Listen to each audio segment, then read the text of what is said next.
Hello, one and all. It's my view of My Hero Academia, Chapter 305, Izuku Midori and Tomura Shigaraki. And this chapter starts off with Nana Shimura asking Deku if he can go murder her grandson, which, oh, I love it. I freaking love it. I mean, she does clarify this isn't so much a request as her, testing his resolve, questioning if he actually has it in him to murder Shigaraki, especially because they know that he wants to save him. But they all basically agree, it's not actually possible because he is literally an embodiment of hatred. That was the reason why he was created by All For One. Though it is interesting that the first user refers to it as grooming, because I think we can all agree it's much, much more than that. I mean, it just seems so unlikely that the grandson of his last nemesis would just happen to have such a destructive quirk and would just so happen to have so much anger and hatred inside him. I think it's much more likely that All For One gave Shigaraki the decay quirk and it, rotted his mind, essentially caused him to become the man he is today. Because it's made clear this chapter that All For One can't actually steal One For All. He tried with Banjo, he tried with N, but he just couldn't do it. And we saw him, in the last battle try to steal One For All from Deku, but he couldn't do it either. The will of One For All was so strong that he couldn't overcome it.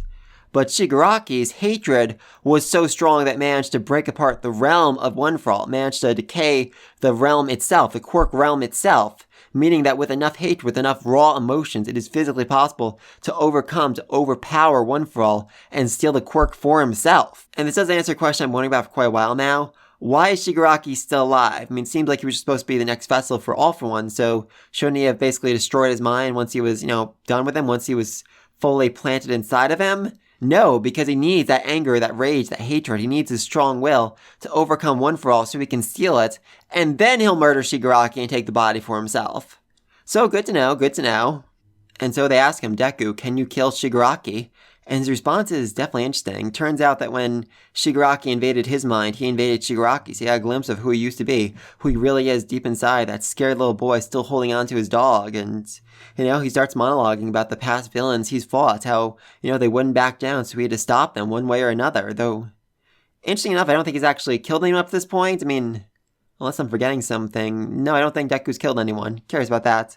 But he wonders, if I didn't understand them, if I didn't understand the motivations, the reasoning why they became who they were, could I have ended without fighting? And, even if he doesn't, he still wants to know, he still wants to understand if it means he can save one more person, because One For All is not a power meant to kill. For him, All Might was never a person who stopped the villains. He was a person who saved the innocent. That was the big difference between him and Bakugo, the two ways they viewed All Might. For Deku, he was a protector of the weak and the innocents, and as he begins to talk, about how he wants to save people, he wants to protect them, how he wants to save that scared little boy inside Shigaraki. God, we see All Might start to cry, and oh, I love that, I freaking love that. But we also see Deku transform into who he was, a scared little boy himself, who he was when he still had this hopeful ideal that he can save the world, that he can protect everyone.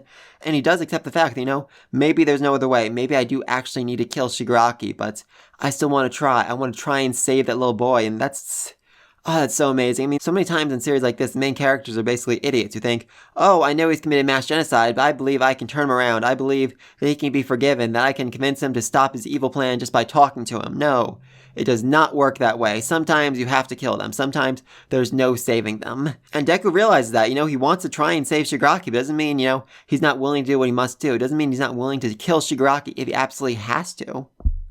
And the answer just really satisfies the Council of One For All. Oh my god. I love All Might crying. I feel like in the real world, All Might's gonna start crying things himself. I don't know why, but I'm so gosh darn proud of that kid.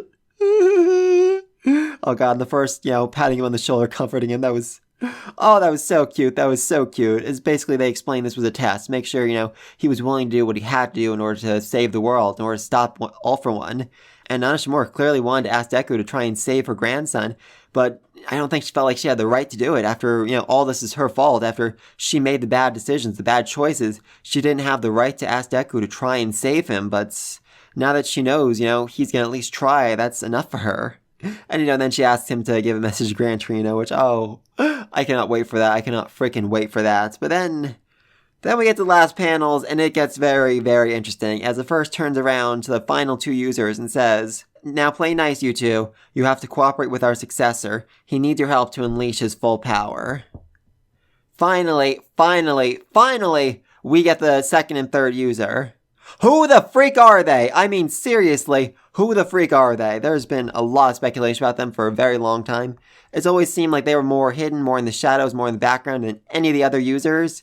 And, Deku basically skipped them, as well as the fourth user, in order to get straight to Banjo, so very, very curious. I mean, some theories I've seen online, I mean, I said this in my last video, but the guy on the right could definitely be Bakugo from the future, who went back in time for some reason. I mean, very, very unlikely, but it looks so much like him. It would be so cool. Then Deku would also get Bakugo's quirk, which I would love. But regardless of that, the main theories I'm seeing, they're basically ashamed they didn't use One for All the right way. They were cowards. They were criminals. They were this. They were that.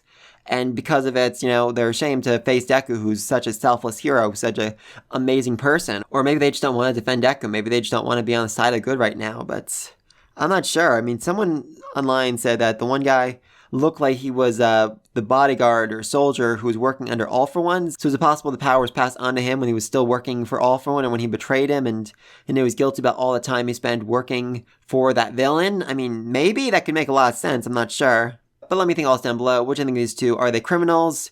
Are they ashamed to face Deku? Are they not on his side? Do they not want to see the power used for good? Are they just straight up evil? Why are they turned away? Why are they not facing Deku? I mean, I'm really very curious about that, and I cannot freaking wait for next chapter to finally answer that freaking question.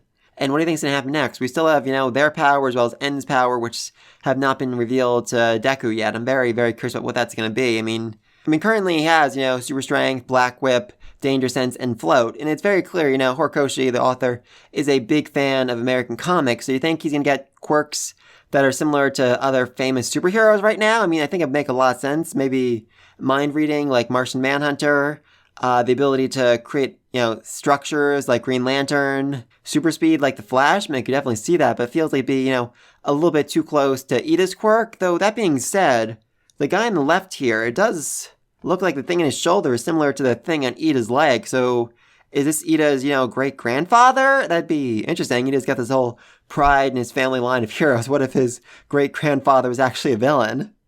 Oh, that'd be funny. That'd be very funny. Actually, something I was theorizing about a while ago was that Deku was going to get, super acceleration, but only for his mind. Like, he's going to be able to have his Deku moments in the span of a few seconds and think super, super fast. That would make a lot of sense for him. But yeah, let me think all this down below. Be sure to subscribe to next video. And until then, peace!